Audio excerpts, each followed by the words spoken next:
Behold the dual-sized singer.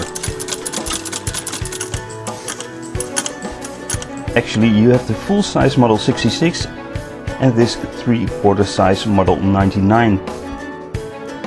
Mechanical, they are the same. Also, this 50's successor of the 99, the model 185K, is the same but with a different shell.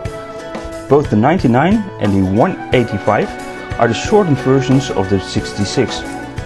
Let's start by winding a bobbin. On this 1950s machine you can put the spool on top.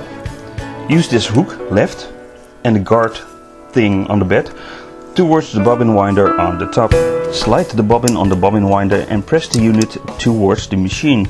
Note that the rubber wheel has to make contact with the larger balance wheel. Winding without sewing. Turn the rear clutch a quarter to the left and wind it up.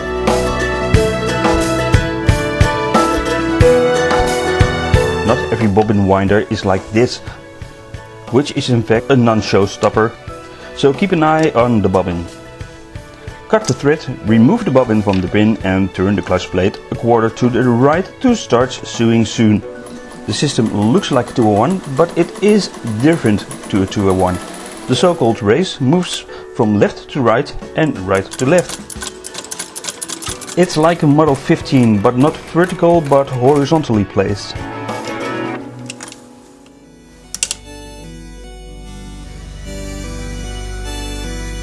How to place the bobbin? Well, insert the bobbin with the thread rolling off the bobbin counterclockwise.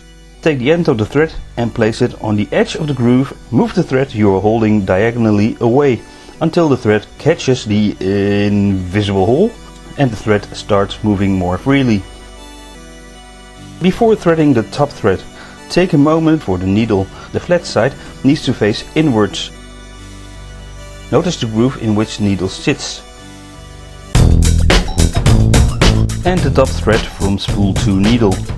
Behind the first hook, thread it down towards the TTT tight tension thing sitting between the discs and behind this spring.